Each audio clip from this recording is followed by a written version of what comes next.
Moi! Tänään mä haluan puhua siitä, miten vieraan kielen puhuminen tosielämässä on aivan eri asia kuin koulumaailmassa.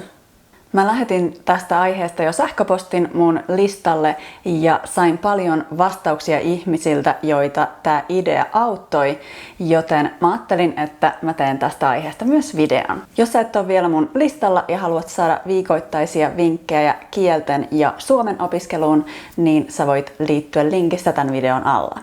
Mutta siis asiaan. Kun mä olin koulussa, mä olin ihan kauhea perfektionisti. Mikä tarkoitti myös sitä, että mä en uskaltanut puhua vierasta kieltä, tässä tapauksessa englantia, ellei mä ollut 100% varma, että mä sanoin sen lauseen oikein. Sitten mun isä antoi mulle neuvon, jota mä en ikinä unohda.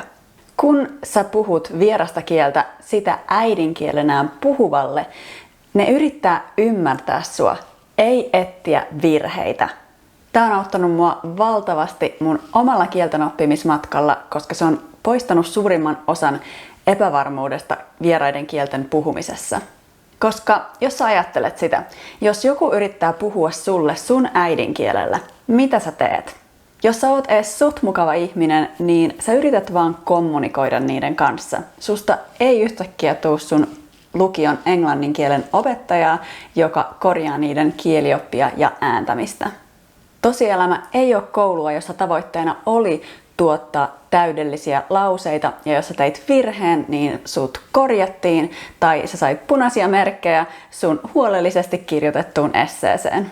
Tosielämässä ihmiset on kiinnostuneita siitä, mitä sä sanot, ei siitä, kuinka täydellisesti sä sanot sen.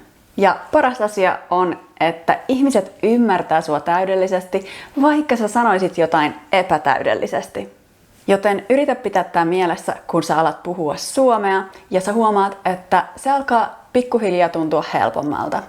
Ja jos puhumisen ahdistuksesta ylipääseminen silti tuntuu valtavalta kamppailulta, niin mun paras vinkki on kuuntele paljon suomea.